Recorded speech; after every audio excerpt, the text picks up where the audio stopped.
जय हिंद साथियों, स्वागत है आप सबका साहित्य शिखर क्लासेस के यूट्यूब चैनल पर।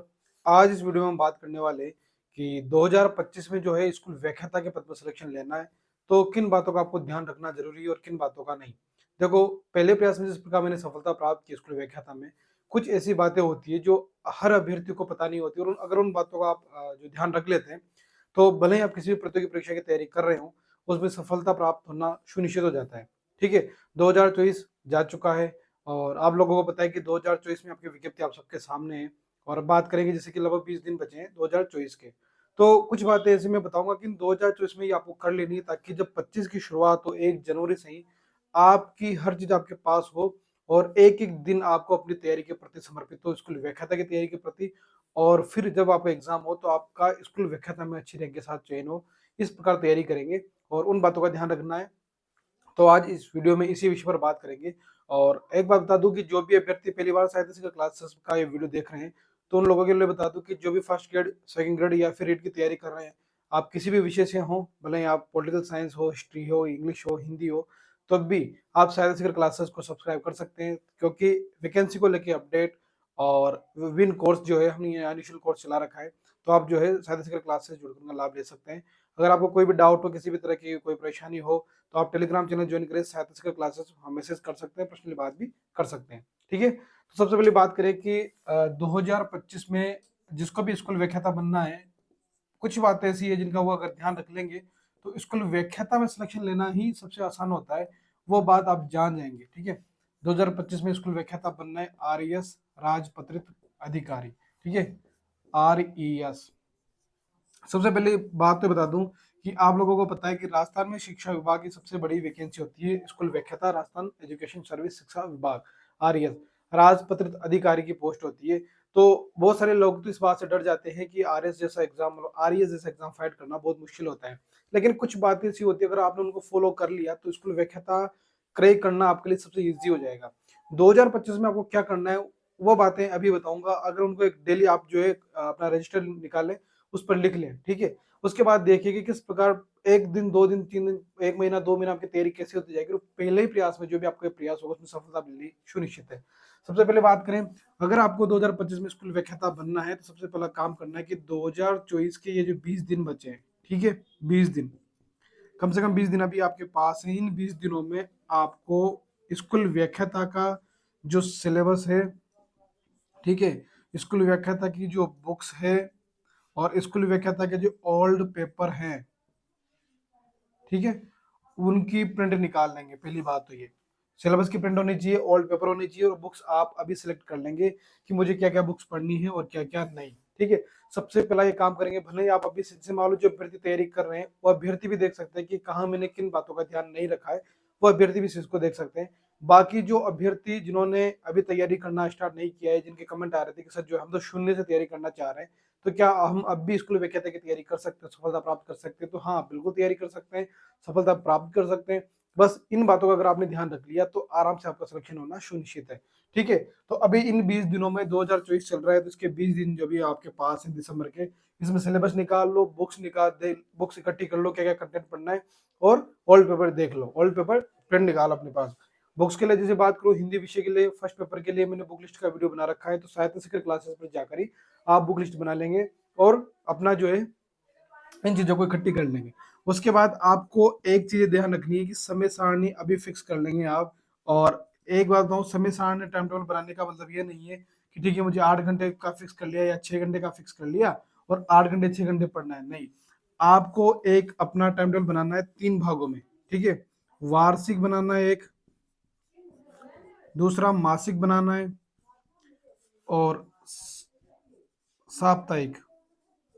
ठीक है, वार्षिक, मासिक और साप्ताहिक बनाना है आपको। वार्षिक में क्या करना है आपको, वार्षिक में आपको जैसे कम से कम 6 महीने की योजना लेके चलेंगे आप। 6 महीने का आपको टाइम टेबल बनना चाहिए।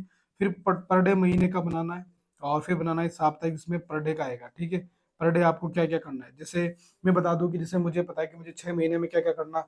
अगर मैं आपकी जगह तैयारी कर रहा होता अभी स्कूल व्याख्याता की, तो मैं क्या करता, इन 6 महीनों में बना लेता कि मुझे जैसे 3 महीने के अंदर एक बार पूरा कोर्स कंप्लीट करना है, लास्ट के 2 महीने अच्छे से रिविजन करने हैं और लास्ट का जो महीना रहेगा उसमें प्रैक्टिस करनी है। इस प्रकार मैं अपनी जो डिसाइड कर लेता अपनी रणनीति को। फिर मासिक में क्या करना है, एक महीने में जैसे मुझे 3 सब्जेक्ट ले लेता है, जैसे मान लो हिस्ट्री पढ़नी है मुझे, इधर कल्चर पढ़नी है या फिर ज्योग्राफी पढ़नी है मुझे, और इधर सब्जेक्ट की अगर बात कर लेते मेरा हिंदी है तो हिंदी में मुझे हिंदी साहित्य का इतिहास पढ़ना है। ये चीजें मैं फिक्स कर लेता। ये मैं आपको एक डेमो के तौर पर बता रहा हूँ। ये चीजें आपको खुद तय करनी पड़ेगी कि मैंने 6 महीने का टाइम टेबल बनाया तो मुझे किस प्रकार डिवाइड करना है, क्योंकि मेरे पास कितना टाइम मुझे मिलता है डेली का। अगर जो बिल्कुल तैयारी फ्री होके कर रहा है तो वो तो 10 घंटे तो मिनिमम लेके चलेगा। जो बिल्कुल फ्री है वो 10 घंटे लेके चलेगा, जो जॉब कर रहा है वो 8-6 घंटे तो निकालेगा ही सही। 6 घंटे से तो मिनिमम किसी भी कंडीशन में उसके पास 6 घंटे से कम तैयारी करनी नहीं है, 6 घंटे तो उसे निकालेंगे। बाकी इन 6 घंटों के बावजूद भी आप जैसे जॉब करने जाते हैं या फिर वापस आते हैं, रास्ते में 1 घंटा 2 घंटे का टाइम जो मिलता है उसमें, या ऑफिस में अगर लंच होता है तो लंच में जो टाइम मिलता है उसमें आपको माइंड में जो चीजें जो आपने पढ़ी है 6 घंटे उसका रिविजन करना है। ये चीजें मोस्ट इंपॉर्टेंट होती है सक्सेस के लिए। हम सोचे कि 6 घंटा पढ़ के सफलता प्राप्त कर लेंगे, नहीं। 6 घंटे में क्या पढ़ा कर उसका रिवीजन भी आप अपने खाली समय, भले 10 मिनट का भी टाइम मिलाओ उसमें अगर उनको रिवाइज कर रहे हैं, भले आप हाउस वाइफ हो तब भी आप ऐसा कर सकते हैं, घर का काम करते करते आप चीजें रिवाइज कर सकती है। ठीक है, कि जैसे मैंने आज सुबह हिंदी साहित्य के इतिहास में आदिकाल पढ़ा, तो आदिकाल की प्रमुख विशेषताएं क्या थी, आदिकाल से संबंधित महत्वपूर्ण तथ्य क्या थे, उनका रिवीजन कर रहे हैं आप काम करते हुए। उससे क्या होगा कि उन 6 घंटे के बाद भी 2-3 घंटा एक्स्ट्रा आपकी पढ़ाई हो जाएगी और 8 से 9 घंटे की पढ़ाई आप निकाल लेंगे। और 8 से 9 घंटे की पढ़ाई 6 महीने रेगुलर करना किसी भी प्रतियोगी परीक्षा को जो है मान के चले कि उसमें सिलेक्शन लेना बहुत आसान हो जाता है। ठीक है, तो वार्षिक बनाएंगे, मासिक बनाएंगे और साप्ताहिक। फिर साप्ताहिक जैसे मुझे 8 घंटे या 6 या 8 घंटे मुझे पढ़ना है। ठीक है, तो मुझे 6 या 8 घंटे में फर्स्ट पेपर कितना टाइम पढ़ना है, सेकंड पेपर मुझे कितना टाइम पढ़ना है, या फिर मुझे फर्स्ट पेपर ही पढ़ना है तो कैसे पढ़ना है, सेकंड पेपर भी पढ़ना है तो कैसे पढ़ना है, ये आप लोग अपनी समय सारणी के अनुसार तय करेंगे। ये इन 20 दिनों का वर्क बता रहा हूँ मैं आपको, इन 20 दिनों में ये चीजें आपको करनी है। अगर आपने सही से कर ली तो ये मान के चले कि किसी भी तरह की परेशानी, किसी भी तरह की दुविधा आपके मन में नहीं होगी, और 25 में सिर्फ आपको दिखेगा कि मेरा डेली मुझे ये वर्क करना है और काम खत्म। ठीक है, ऐसा नहीं होना चाहिए कि आपको पता ही नहीं है कि मुझे डेली कितना टारगेट लेके चलना है। जब आपको ये पता होगा कि मैं इस लेवल से पढ़ूंगा या इस लेवल से पढ़ूंगी, इतने घंटे पढ़ूंगा, इतने घंटे पढ़ूंगी, तो इतने महीने मेरा कोर्स कंप्लीट होगा, तब जाके चीजें सहज हो पाएगी। ठीक है, वरना जैसे जैसे एग्जाम पास आता जाएगा आप डिप्रेशन की ओर जाते जाएंगे, क्योंकि आपको लगेगा कि जैसे मेरा कोर्स तो अभी कंप्लीट हुआ ही नहीं है। तो कहीं ना कहीं आपको अपने कोर्स का डिवाइडेशन करना पड़ेगा, एक रणनीति बनानी पड़ेगी कि इतने महीने के भीतर भीतर मुझे इतना करना है और उसके बाद जो समय मिलेगा उसको इसमें देना है। ठीक है, अभी जैसे कि बहुत सारे अभ्यर्थियों के मन में होता है कि सर जैसे मेरा फर्स्ट पेपर तो क्लियर हो गया, सेकंड पेपर नहीं हुआ, या सेकंड पेपर तुमने बिल्कुल पढ़ लिया, फर्स्ट पेपर बिल्कुल भी नहीं पढ़ा, तो क्या कर सकते हैं, बिल्कुल कर सकते हैं, बस अब वही तो मैनेज करना है ना। ये तो रणनीति होती है। एक रणनीति के अभाव में आप भले ही कितनी अच्छी तैयारी करना है लेकिन फिर भी असफल हो सकते हैं रणनीति के अभाव में। क्यों? क्योंकि आपको पता ही नहीं, आपका दिमाग भी एग्जाम के दिन बताओ कैसे काम करेगा, जब आप अच्छे से सारी चीजें आप पहले से फिक्स करके इस रूटीन के साथ पढ़ेंगे। ठीक है, फिर उसके बाद आपको पता रहेगा कि हाँ इतने इस पार्ट से इतना पढ़ा था, इस रिवीजन इस तरह की ऐसे किया था, तो आपका दिमाग व्यवस्थित तरीके से सोच पाएगा और चीजें। बहुत सारे प्रश्न जो आपको नहीं आ भी रहे होंगे ना, वो भी आप पाठ्यक्रम जैसे डेली पढ़ोगे, उसको समझ के पढ़ोगे, तो एक दो क्वेश्चन तो आप पाठ्यक्रम को याद करके निकालोगे कि इस पाठ्यक्रम के सिलेबस में ये चीज दे रखी है, इस अकॉर्डिंग ये चीज सही होगी। हमारे हुआ था हिंदी साहित्य के इतिहास में जो प्रश्न था पिछली बार हमारी जैसे रचना लगी हुई है हिंदी साहित्य में बालकांड लगा हुआ था, तो एक चौपाई आई, बताओ ये कौन से कांड से। अब जैसे मुझे नहीं पता कि वो चौपाई कहाँ से है, लेकिन मुझे पता था कि हमारे पाठ्यक्रम में बालकांड लगा हुआ है, मैंने ऑप्शन लगा दिया बालकांड, सही हो गया। तो सिलेबस के अकॉर्डिंग भी बहुत सारी चीजें आपकी सही हो जाती है, इसलिए सिलेबस को अच्छे से रिटर्न करना है और पढ़ना है। ठीक है, तो आप पहले क्या करेंगे, इन 20 दिनों में सिलेबस, बुक्स, ऑल पेपर, समय सारणी बनाएंगे, वार्षिक, मासिक और साप्ताहिक।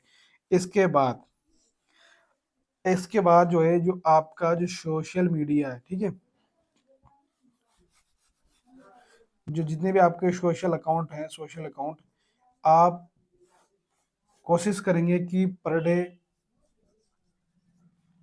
10 से 30 मिनट से ज़्यादा आपको नहीं देने, भले वो पूरे का मतलब बता रहा हूँ मैं। ठीक है, व्हाट्सअप, टेलीग्राम, वाट जो भी आप यूज़ करते हैं, फिक्स रखेंगे शाम को कि मुझे 20 मिनट देखने हैं, 6 मिनट देखना है, फलाना चैनल देखना है, फलानी चीज़ देखनी है। यूट्यूब पे अगर आप क्लासेस लेते हैं, जैसे साहित्य से क्लासेस आप क्लासेस देख रहे हैं, तो वो चीज़ें ठीक है।